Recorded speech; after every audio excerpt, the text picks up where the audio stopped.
아, 반갑습니다. 잘들 지내시나요?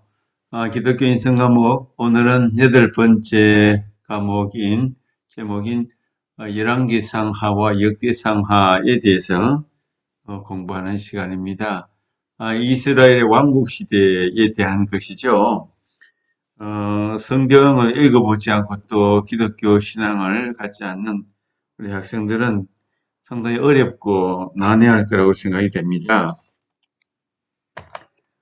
그럼에도 불구하고 이렇게 수업에 참여해 주셔서 감사하고, 또 기독교 인성 과목을 에, 공부하기 힘든데, 또 이렇게 백석대학교를 통해서 접하기 어려운 우리 성경에 대해서 접할 수 있는 것을 한번 기회라고 생각하고, 좋은 기회라고 생각하고, 한번 참여해 보시기 바랍니다. 열왕기상하, 역대상하는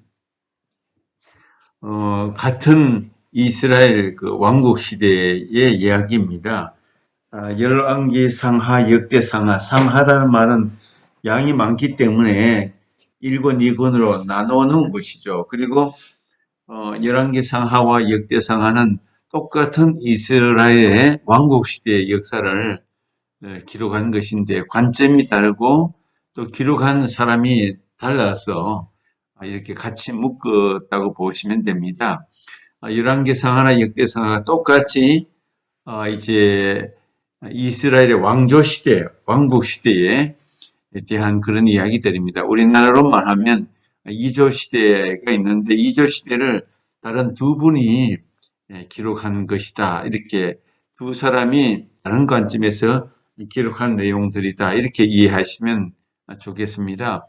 열왕기상하는 주로 예레미야 선지자나 어떤 선지자 어느 분이 기록한 것이다. 그렇게 보고 있고, 역대상하는 에스라 같은 그런 제사장 같은 지도자가 기록한 것이다. 이렇게 일단 보고 있습니다. 성경은 아주 오래된 내용들이기 때문에 저자가 분명한, 기록자가 분명한 분도 있지만 그렇지 못한 경우도 간혹 있기 때문에 그렇게 이해를 해 주셔야 됩니다. 이스라엘의 왕국 시대에 이제 사울부터 시작한 왕국 시대가 이제 다윗과 솔로몬의 아들 르호보암 때부터 시작해서 이제 분열 왕국, 왕국이 남북으로 갈라지게 됩니다. 남쪽은 유다 왕국, 북쪽은 이스라엘 왕국 이렇게 나눠지는데 이것을 좀 이렇게 잘 이해를 해주시면 나중에 상식적으로도 그렇고 성경을 아는데도 많은 도움이 되기 때문에 한번 공부하는 김에 자세히 한번 들어주시고 또 파악해 주시면 여러 가지 상식적으로 성경제에 대한 지식적으로 많은 도움이 될 수 있을 것입니다. 이제 왜 우리는 이스라엘 역사를 알아야 되는가? 이스라엘 역사는 하나님과 늘 관련이 되어 있습니다. 하나님께서 역사 속에서 하나님의 뜻을 드러내시고 우리 하나님께서 이스라엘을 통하여 이스라엘 백성들을 통하여 하나님의 행하심과 그 뜻이 드러났기 때문에 그래서 우리는 이스라엘 역사에 대해서 성경을 통하여 알게 되고 또 알려고 하는 것입니다.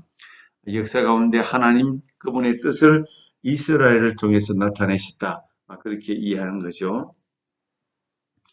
하나님은 자기 백성들에게 끊임없이 역사를 기억하라고 말씀합니다. 이 말씀은 이제 모세 오경에도 나오고 특별히 신명기에 그런 말씀들이 많이 나오죠.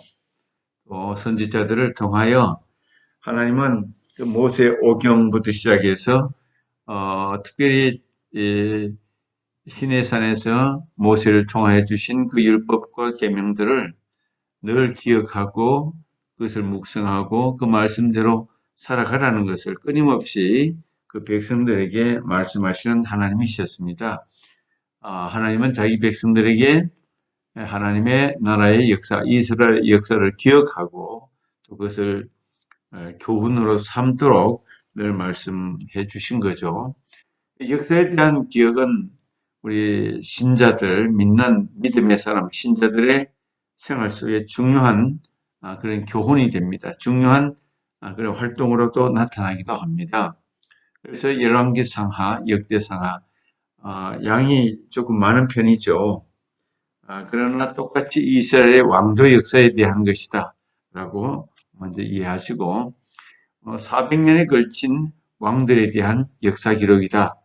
우리나라 이조 시대가 500년인데 이스라엘의 남북 왕조는 약 400년에 걸쳐서 그렇게 이어지고 있는 것이죠. 이스라엘의 왕정의 수립은 우리 앞에서 나왔던 것처럼 사울 왕부터 시작이 되는 것입니다.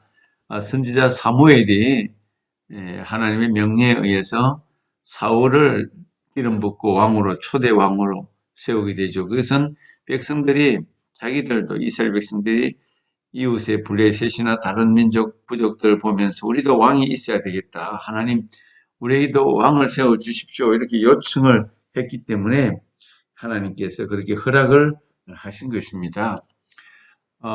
그래서 이스라엘 왕정이 수립이 되고 이제 통일왕국이라는 것은 남북으로 나누어지기 전에 그 이스라엘 왕국을 통일왕국이라고 하고 또 나누어진 이후를 분열왕국이라고 합니다. 그러니까 사울왕, 그 2대가 다윗왕, 세 번째가 솔로몬왕, 네 번째가 솔로몬의 아들 르호보암 왕인데 그때 남북으로 이제 분열이 되게 됩니다. 우리나라도 남한이 있고 북한이 있는 것처럼 이스라엘도 남쪽 유다 왕국, 북쪽 이스라엘 왕국 이렇게 북쪽은 사마리아 지역인데 그 지역을 이스라엘 왕국이다 그렇게 우리가 부르게 되죠. 그래서 끝날에 가면 결국은 남쪽 유다 왕이 그래도 계속해서 이어지는데 바벨론에 의해서 멸망을 당하게 됩니다. 그 바벨론에 의해서 586년 주전 586년에 망하게 되는 거죠. 통일왕국은 이제 주전 1095년에서 975년 약 한 120년 동안 이어지는데 사울이 초대왕 40년을 했고 다윗도 40년 어떻게 똑같이 40년씩을 통치합니다. 이것은 뭐 정해진 것이 아닌데 어떻게 하다 보니까 그렇게 된 거죠. 다윗의 아들 솔로몬도 40년 이렇게 각각 40년씩 120년 동안을 통치하게 된 것이 통일 왕국이었고 이제 솔로몬의 아들 르호보암 때 이제 남북으로 갈라지는데 남쪽 유다와 북쪽 이스라엘 이렇게 분열이 되는 것입니다. 그래서 북쪽 이스라엘은 악한 왕들이 계속 나옵니다. 그래서 일찍 망합니다. 주전 722년에 아수르에 의해서 망하고 남쪽 유다 왕은 더 이어져서 주전 586년에 이제 아수르가 아닌 이제 바벨론에 의해서 결국 망하게 되는 거죠. 이렇게 이제 바벨론에 의해서 망하는 그런 역사가 이제 400년에 걸친 이스라엘 백성들의 왕국이고 바벨론에 의해서 이제 70년 동안 포로 생활을 하는 그런 비참한 역사도 이어지게 되는 거죠. 두 왕국이 어떻게 타락했는가? 왜 하나님이 그들을 포기하고 징벌했는가? 그것이 이제 성경이 기록된 목적이고 또 이스라엘 백성들이 하나님의 말씀 성경을 읽는 것을 통해서 하나님의 뜻이 어떻게 나타나는가? 인간의 죄악이 무엇인가? 또 역사를 통해서 무엇을 배우고 교훈을 받아야 되는가? 이것이 이제 성경을 오늘 우리들도 읽는 목적이 되고 또 하나님의 뜻을 발견하고 우리는 어떻게 오늘날 살아가야 할 것인가? 어떻게 올바르게 살아가야 할 것인가? 그것을 찾고자 하는 것입니다. 그 다음에 이제 구조와 중심 인물 사건들을 우리 살펴보면 열왕기 상하의 구조는 먼저 솔로몬의 통치 사무엘 상하에는 이제 다윗 왕의 여러 가지 역사 주로 다윗 왕을 중심으로 이루어지는데 열왕기 상하 구조는 솔로몬 다윗에 이은 아들 솔로몬의 통치부터 시작이 됩니다. 열왕기상 1장에서 11장까지 다윗의 아들 지혜의 왕 솔로몬의 통치가 나타나죠. 그 다음에 솔로몬의 아들 르호보암부터 유다 여호사밧 왕, 그리고 이스라엘의 아하시아, 열왕기상 12장에서 22장인데, 이 성경이 재미있게도 북쪽 이스라엘과 남쪽 유다를 같이 연대기로 이어가면서 양쪽의 왕, 남쪽의 왕과 북쪽의 왕을 같이 서로 이어가면서 이야기를 기록하고 있는 것을 봅니다. 또 이스라엘은 북쪽이죠. 아하시아의 치에부터 아수르에 의한 이스라엘 멸망, 이때가 언제라고요? 주전 BC 722년입니다. 이것은 좀 기억해 두셔도 좋겠습니다. 주전 BC 722년에 북쪽 이스라엘은 아수르라는 세계사의 아시리아라고 하죠. 아시리아. 이것을 성경에는 아수르라고 표현합니다. 아시리아에 의해서 주전 722년에 망하게 되는 것이 이스라엘의 북쪽 이스라엘의 역사입니다. 그리고 남쪽 유다는 계속 더 이어져서 히스기야부터 바빌론 포로, 이때가 이제 남쪽 유다의 멸망이 주전 BC 586년, 북쪽 이스라엘은 BC 722년, 남쪽은 BC 586년, 바빌론에 의해서 망하고 아수르에 의해서 망하고, 그것은 어떤 연대기적으로 볼 때 중요하기 때문에 기억해 두셔도 좋겠습니다. 남쪽 유다는 586년 주전, 북쪽 이스라엘은 주전 722년, 아수르, 바벨론, 이렇게 기억하시면 되겠죠. 역대기 상하 구조를 보면은 이제 열왕기 상하 구조가 이렇고, 역대기 상하는 똑같은 이스라엘 왕조 역사인데, 똑같은 역사인데 기록자가 다르고 또 관점이 다른 거죠. 우리가 이야기를 쓸 때 어떤 사건을 보고도 신문 기자가 똑같은 사건 사고를 기록하는데도 자기가 보는 관점에 따라서 다르게 기록하듯이, 열왕기 상하는 선지자적인 관점으로 이스라엘의 모든 왕들에 대해서 선지자적인 관점으로 기록을 했습니다. 그래서 열왕기 상하 구조는 이스라엘의 모든 왕들의 자세히 그렇게 기록을 했다면, 역대 상하 구조는 에스라라는 제사장의 관점에서 주로 남쪽의 유다 왕국을 중심으로, 남쪽 유다 왕의 선한 왕들을 중심으로 기록을 했다고 이해하시면 좋겠습니다. 열왕기는 이스라엘 모든 왕들에 대해서 선지자적인 관점에서, 역대상하 구조는 제사장의 관점에서, 에스라 제사장의 관점에서 주로 남쪽 유다의 선한 왕을 중심으로 기록을 했다, 그렇게 보시면 되겠습니다. 역대상 1장에서 9장까지는 아담부터 시작해서 쭉 포로기 시대까지 쭉 이어지는 그런 연대기를 먼저 기록을 합니다. 그리고 10장부터 이제 11장 그리고 29장까지 이어지는 말씀은 통일왕국 시대의 사울과 다윗, 솔로몬까지 이어지고, 역대하 10장에서 36장까지는 분열왕국, 이제 남북으로 갈라진 그 시대 유다 왕들의 통치와 바벨론 포로 또 멸망까지 기록을 하고 있습니다. 그러니까 똑같은 이스라엘 왕조 역사인데도 열왕기의 어떤 관점과 역대상하의 관점이 다르다. 똑같은 시대인데 기록자가 달랐기 때문에 관점도 다르다, 이렇게 이해하시면 좋겠습니다. 구조상의 중심인물, 먼저 통일왕국의 마지막 왕이라고 할 수 있는 솔로몬. 솔로몬은 다윗의 아들이죠. 우리가 아는 대로 솔로몬은 지혜의 왕이로 그렇게 알고 있죠.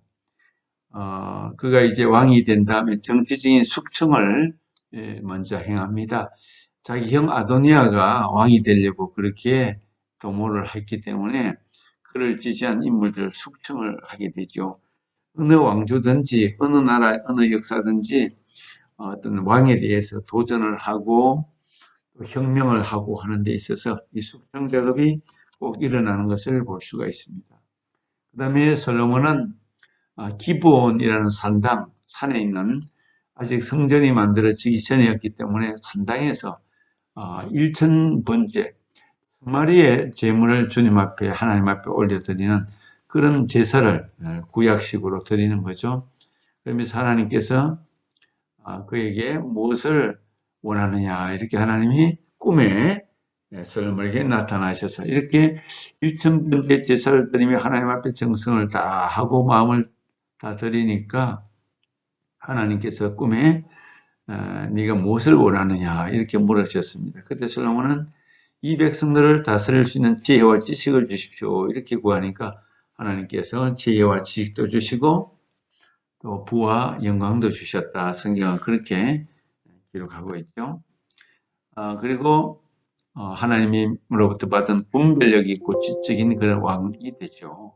하나님께서 주신 지혜를 받았습니다. 그래서 솔로몬만한 그런 지혜가 역사 속에 아무도 없었다. 그렇게 성경은 보고 있는데 솔로몬이 기록한 격언이 3000개가 넘고 35편의 노래를 짓고 수많은 백과사전적인 방대한 양의 지식을 그 당시 아주 옛날에 남긴 것을 볼 수가 있습니다. 솔로몬이 기록한 것으로 우리 잠언 전도서가 솔로몬이 기록한 것입니다. 잠언서, 성경의 잠언서나 전도서를 보면 또 인간관계의 성공에 대한 것들, 또 하나님을 섬겨야 되는 것들, 여러 가지에 대해서 아주 놀라운 지혜를 우리가 발견할 수가 있습니다. 하나님이 그런 지혜를 주신 거죠. 국가의 또 물질적인 번영도 엄청난 번영을 하나님이 솔로몬에게 주셨습니다. 꿈에 약속했던 하나님 말씀이 그대로 다 이루어진 것이라고 볼 수가 있습니다. 그리고 아버지가 준비한 이 성전, 아버지는 나무라든지 백향목, 필요한 모든 것들을 준비하고 아들 솔로몬이 처음으로 예루살렘의 성전을 짓습니다. 고대 세계의 가장 거대한 건축물 가운데 하나라고 볼 수 있는 이 성전을 드디어 솔로몬이 처음으로 짓습니다.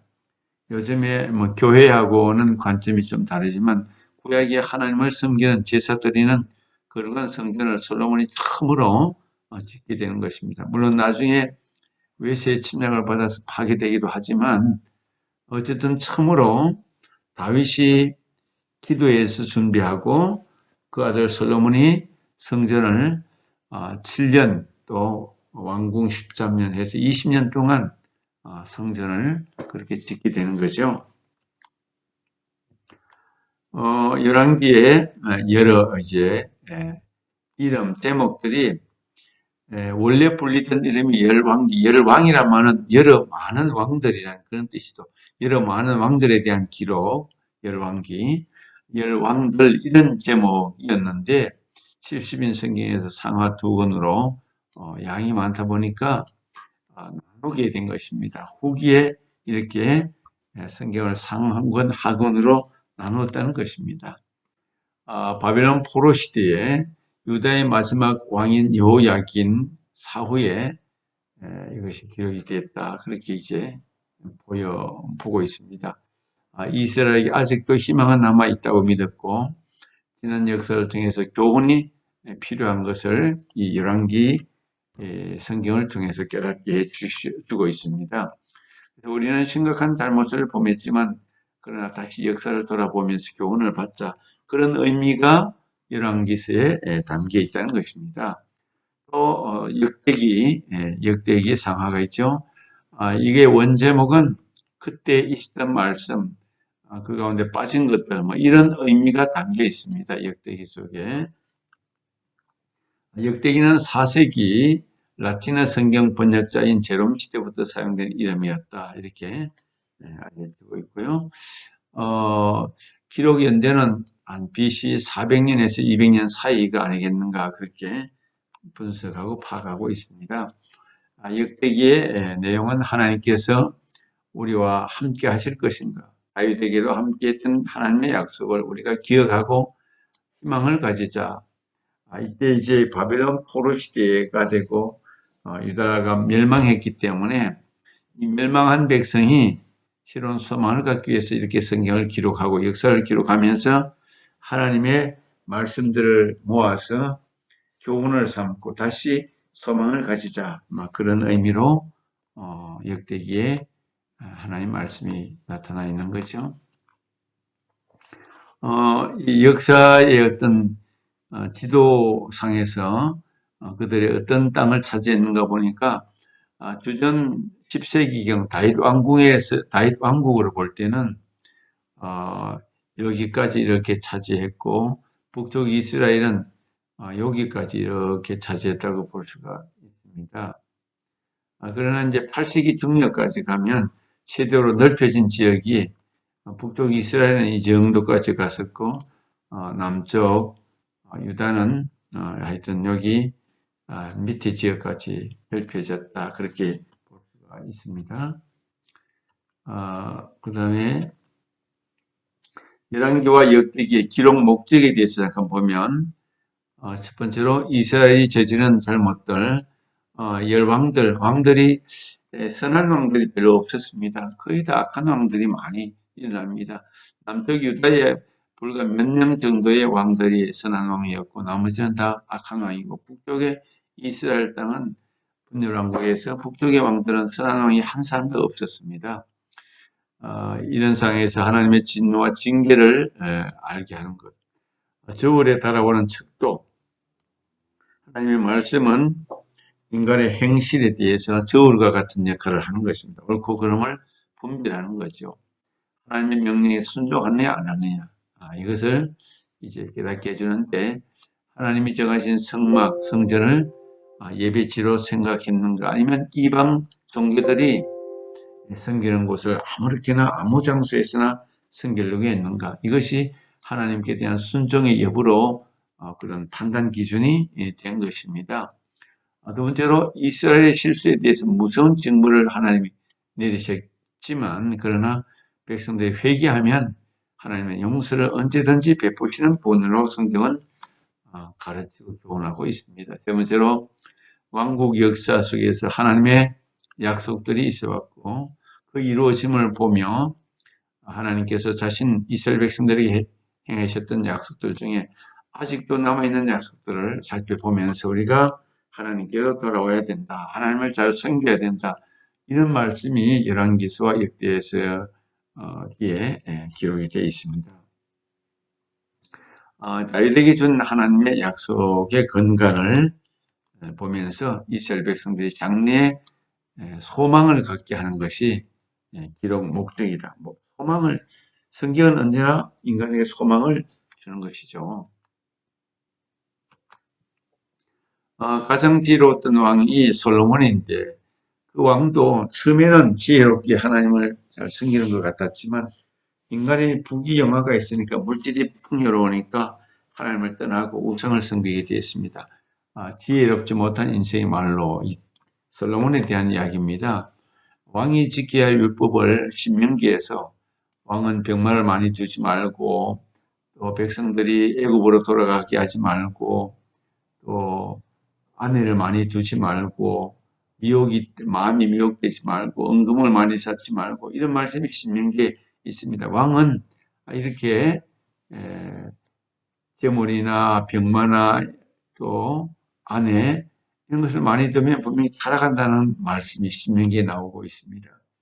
솔로몬은 지혜로웠지만 신앙적으로나 윤리적으로 약한 인간에 불과했습니다. 그래서 솔로몬이 하나님 말씀에 마음을 끝까지 기울이지 못하고 노년기에는 우상을 많이 섬기고 또 이방의 여인들을 많이 취하고 잘못을 범하는 것을 볼 수가 있습니다. 솔로몬은 애굽으로부터 이집트로부터 많은 말들을 사들였습니다. 그래서 말 외양간이 4만 개가 되고 마병이 1만 2천 명, 병거가 1,400대 그 당시로서는 어마어마한 규모를 준비하게 된 거죠. 솔로몬은 700명이나 되는 후궁들 또 수청을 드는 첩이 300명을 두었고 후궁들의 종교를 이방 종교를 함부로 이스라엘 땅에 예비하도록 그냥 내버려 두었습니다. 그래서 이스라엘이 우상으로 뒤덮이게 된 것이죠. 솔로몬은 시바이 왕과 다른 왕들과 접촉하면서 엄청난 부를 쌓았습니다.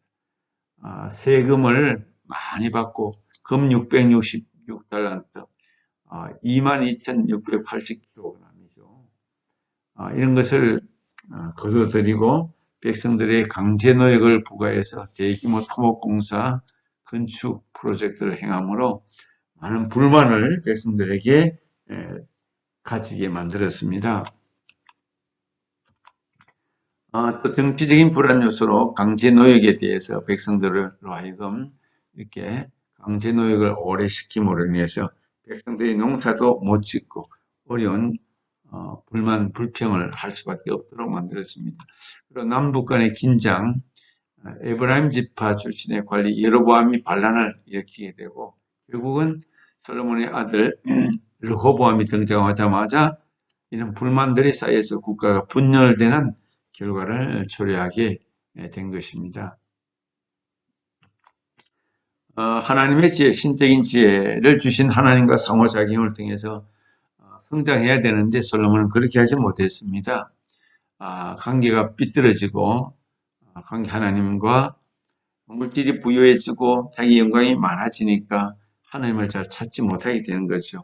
관계가 삐뚤어지고 결국은 받은 하나님께서 주신 그 지혜를 평생토록 보존하지 못하게 된 것입니다. 그 지혜를 잘 사용하지 못하게 된 것입니다.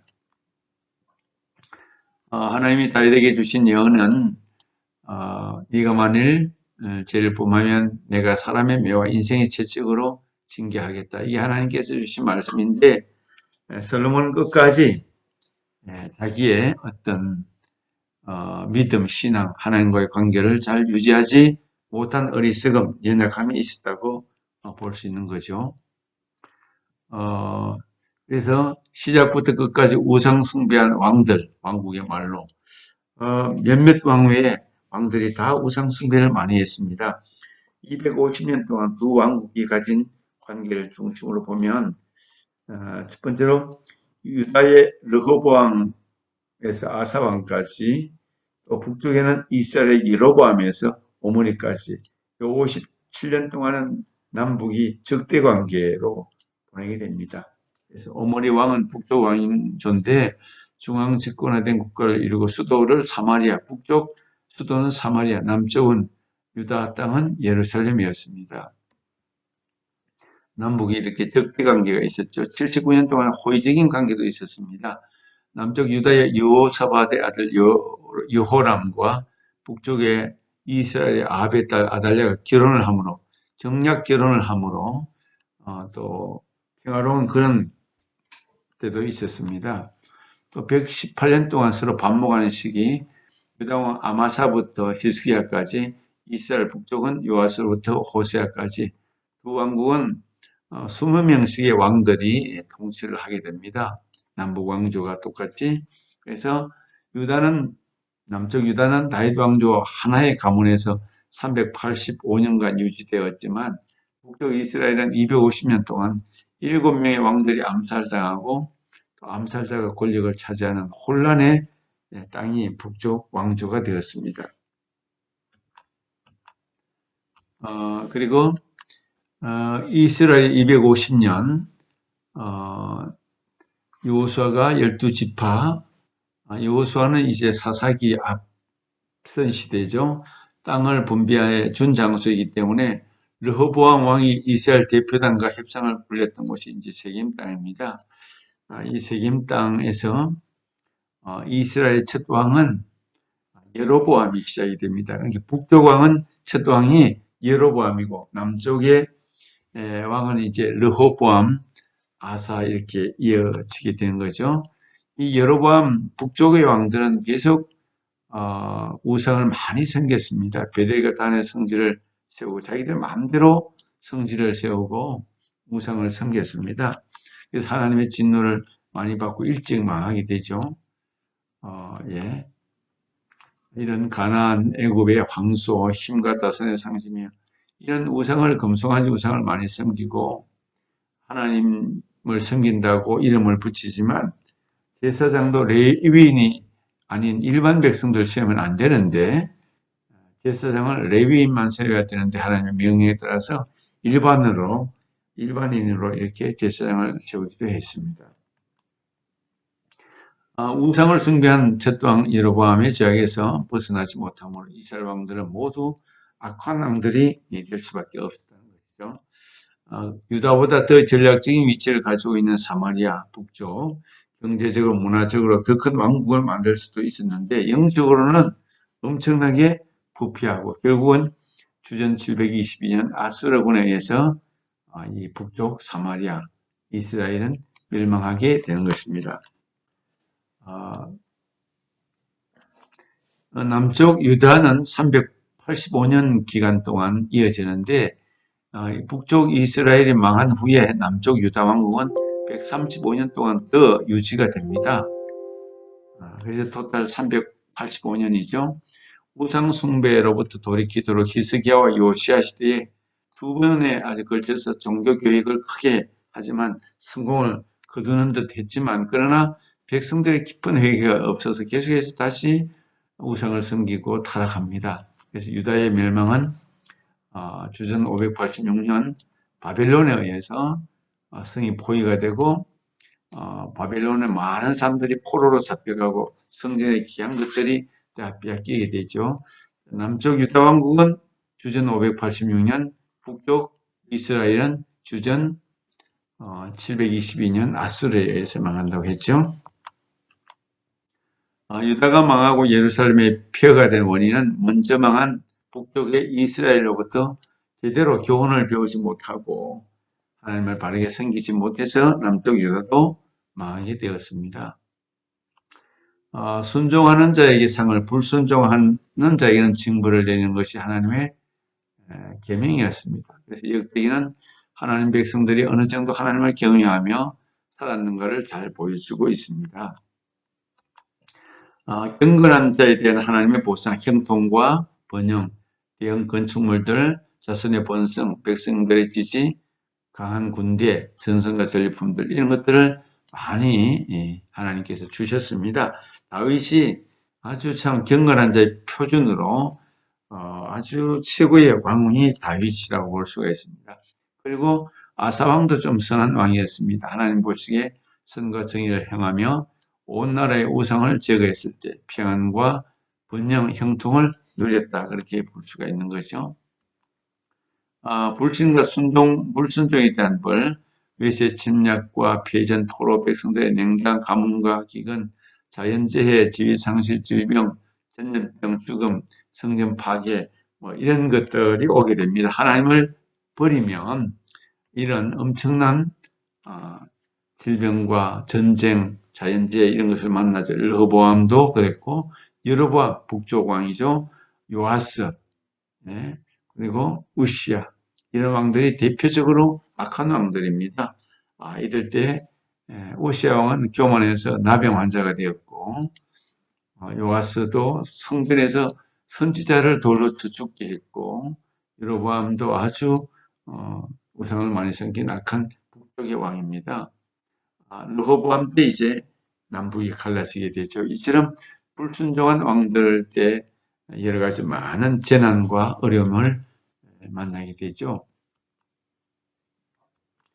마음을 감찰하시는 하나님, 우리 마음이라는 말씀은 구약 성경에서 850회나 나오는데 역대기에 63회나 나옵니다. 그만큼 인간의 마음은 겉으로 순종하기보다 마음으로 기꺼이 전심을 다해서 온전히 기쁨으로 마음을 다해서 하나님은 순종하기를 바라고 계십니다. 그래서 너는 내 아버지의 하나님을 알고 온전한 마음과 기쁜 뜻으로 섬길지어다. 여호와께서는 모든 마음을 감찰하사 모든 의도를 아시나니 네가 만일 그를 찾으면 만날 것이요 만일 네가 그를 버리면 그가 너를 영원히 버리시리라. 마음을 다해야 된다. 이런 말씀이 핵심적이죠. 그래서 다윗이 표준이 되는데 나의 하나님이여 주께서 마음을 감찰하시고 정직을 기뻐하시는 줄 내가 알았나이다. 내가 정직한 마음으로 이 모든 것을 즐거이 드렸사오니 역대상 29장 17절에 나오는 말씀인데 다윗은 이렇게 정직한 마음으로 하나님께 섬김으로 인해서 하나님의 사랑을 가장 많이 받았던 인물이 왕 중에서 최고의 왕이 다윗입니다. 그래서 잠언 4장 23절에 모든 지킬 만한 것 중에 더욱 내 마음을 지키라. 이 마음에서 생명이 나온다. 성경은 그렇게 우리에게 교훈해 주고 있습니다. 우리가 하나님을 잘 섬기는 마음을 다해서 섬기는 것이 중요한 핵심 구절로 역대하 7장 14절 내 이름으로 일컫는 내 백성이 그들의 악한 길에서 떠나 스스로 낮추고 기도하여 내 얼굴을 찾으면 내가 하늘에서 듣고 그들의 죄를 사하고 그들의 땅을 고칠지라. 기억해 두셔도 좋겠죠. 자, 우리 생각 나누기 위해서 북이스라엘 왕국, 남쪽 유다 왕국과 북이스라엘 왕국이 있죠. 왜 일찍 멸망했는가? 남유다 왕국은 북왕국보다 134년이라는 긴 세월이 흐른 후에 멸망했는데 그 원인은 무엇인가? 남쪽에 선한 왕들이 더 많았습니다. 북쪽은 거의 다 악한 왕들이었습니다. 그래서 일찍 멸망할 수밖에 없었습니다. 이런 것을 한번 생각해 보시기 바라고, 역대기는 다윗을 하나님께서 가장 좋아하시는 왕으로 바른 인생을 산 대표적인 신앙인으로 그립니다. 그의 뒤를 이은 왕들도 다윗처럼 다윗의 처음 길로 행하였는가로 평가했습니다. 역대기는 무엇 때문에 다윗을 신앙의 표준 척도로 삼았습니까? 하나님이 가장 사랑해 하나님 마음을 다해서 하나님을 잘 섬겼던 다윗 왕이었기 때문에 다윗이 척도가 되었습니다. 이스라엘 왕국 시대 열왕기상하, 역대상하에 대해서 우리 살펴보았습니다. 우리 성경에 대해서 자세히 읽어보고 관심을 가지고 읽어보면 이해가 잘 되고 하지만 또 이렇게 갑자기 성경에 대해서 말씀하면 굉장히 어렵게 느껴질 수가 있습니다. 그러나 반복해서 한번 생각해 보시면 이스라엘 왕국은 하나님이 세우신 20여 명의 왕들이 잘생긴 왕, 착한 왕, 선한 왕과 악한 왕이 있는데 선한 왕들은 하나님께서 어마어마한 복을 주셨고 악한 왕들에 대해서는 하나님의 심판을 받은 것을 알 수 있습니다. 오늘날도 우리가 이런 성경을 통하여 어떤 교훈을 받는가 이것이 참 중요합니다. 모두 지혜를 가지고 또 어둠의 시대, 악한 시대, 특별히 혼란하고 불안한 시대에 하나님 말씀이 성경이 우리의 삶의 표준이 되고 또 갈 길을 인도하는 지혜와 교훈이 될 수 있기를 바랍니다. 수고 많이 하셨습니다. 감사합니다. 열왕기 상하입니다. 성경책에서는 열왕기 상하 2권의 책으로 되어 있지만 원래는 열왕기서 1권의 책으로 쓰여졌어요. 바로 앞에서 읽은 사무엘서 다음 이야기를 들려주고 있어요. 다윗은 이스라엘 지파를 통일해서 왕국을 세웠어요. 하나님은 다윗의 혈통에서 메시아 왕이 올 것을 약속하셨어요. 그 메시아는 열방의 하나님 나라를 세우고 아브라함에게 하신 약속을 성취하실 분이시죠. 열왕기 상하에서 다윗 다음 왕들의 긴 족보와 그들의 이야기가 나오게 돼요. 하지만 그 왕들 중 누구도 하나님과의 언약대로 살지 못했고 사실 그들은 이스라엘의 멸망의 길로 이끌었어요. 이 책은 크게 5개의 부분으로 구성되어 있고요. 이야기의 시작과 끝은 예루살렘에 집중하고 있어요. 먼저 솔로몬의 통치와 성전 건축으로 시작해서 마지막 부분은 예루살렘의 멸망과 바벨론의 포로가 되는 것으로 끝이 나요. 이 슬픈 결말에 이르기까지 크게 3부분의 이야기로 되어 있어요. 첫 번째 부분은 어떻게 이스라엘이 2 왕국으로 나누어지는지 설명하고 있고, 두 번째는 하나님이 선지자들을 보내시면서 얼마나 이스라엘의 타락을 막으려고 애쓰시는지, 마지막으로 그럼에도 바벨론의 포로가 된 것은 이스라엘의 죄로 피할 수 없는 결과였음을 설명하고 있어요. 1장과 2장에서는 나이가 든 다윗이 아들 솔로몬에게 왕국을 물려주고 모세, 여호수아, 사무엘이 백성들에게 한 것처럼 솔로몬에게 마지막 당부를 해요. 언약의 명령을 신실히 지킬 것과 이스라엘의 하나님께만 충성하라고 명령을 해요. 하지만 다윗의 말은 조금 공허하게 느껴집니다. 왜냐하면 뒤에서 다윗은 솔로몬에게 일종의 정치적 암살을 통해서 왕국의 기반을 더욱 단단히 하기를 지시하기 때문이죠. 이것은 결코 좋은 출발이 아니에요. 솔로몬의 가장 아름다운 시기는 이스라엘을 잘 이끌 수 있는 지혜를 하나님께 구할 때였어요. 그리고 솔로몬은 다윗의 꿈인 이스라엘의 하나님을 위한 성전 건축을 성취합니다. 여기에서 이야기는 잠시 멈추고 이 성전의 모양에 관해 자세히 묘사하고 있어요. 마치 모세 오경에서 성막에 대한 설명처럼 말이죠. 성전에는 온갖 금과 보석, 천사와 과일나무의 모양을 본떠서 만드는데 이것들은 모두 에덴 동산을 떠올리게 하는 상징이에요. 즉 성전은 하늘과 땅이 만나는 곳이며 하나님의 임재가 백성들 가운데 계시는 곳이에요. 하지만 성전 건축 후 얼마 되지 않아 솔로몬은 정말 바보 같은 선택을 하게 되고 왕국은 약해지게 돼요. 솔로몬은 정치적 동맹을 위해 여러 이방 왕들의 딸들과 결혼하기 시작하고 그들의 이방신을 허용하여 이스라엘의 우상 숭배를 가져오게 됩니다. 그 후 솔로몬은 엄청난 부자가 되고 거대한 군대를 만들었어요. 성전, 왕궁 및 여러 공사를 위해 백성들을 강제로 일하게 하기도 했어요. 모세 오경에서 하나님이 왕에 대해 말씀하신 것을 보면 솔로몬은 그 모든 명령들을 어겼고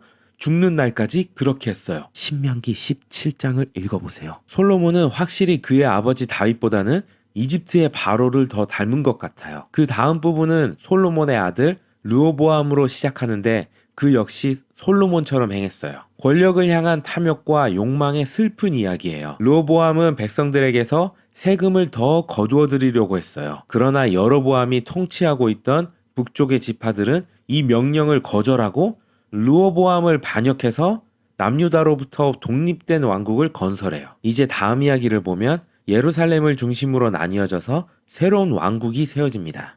남쪽으로는 남유다, 북쪽으로는 북이스라엘이라고 불리게 되죠. 이후 사마리아가 북왕국의 수도가 되고 여로보암은 베델과 단에 남유다 예루살렘에 있는 솔로몬 성전을 대신할 금 송아지를 만들고 이스라엘의 하나님이라고 합니다. 출애굽기 32장의 금 송아지와 뚜렷하게 연결되는 것을 볼 수 있어요. 여기서부터 이야기는 남북을 왔다 갔다 하며 두 왕국의 운명을 추적하고 있어요. 남과 북은 각각 20명의 왕이 뒤를 이었고 책의 저자는 각각의 왕을 소개할 때 몇 가지 기준으로 왕의 다스림을 평가하고 있어요. 이스라엘의 하나님만을 경배했는가? 아니면 이방신을 예배하도록 했는가? 백성들 가운데에서 우상을 없앴는가? 다윗처럼 언약에 충성스러웠는가? 아니면 부패하고 부정했는가? 이러한 기준으로 볼 때 저자는 북왕국의 20명의 왕 중 선한 왕을 한 명도 찾지 못했어요. 남유다에서는 20명의 왕 중 단지 8명이 좋은 평가를 받았어요. 이 부분은 이 책의 또 다른 목적으로 연결이 됩니다. 이스라엘 역사에서 중요한 인물인 선지자의 역할을 소개하고 있는 것인데요.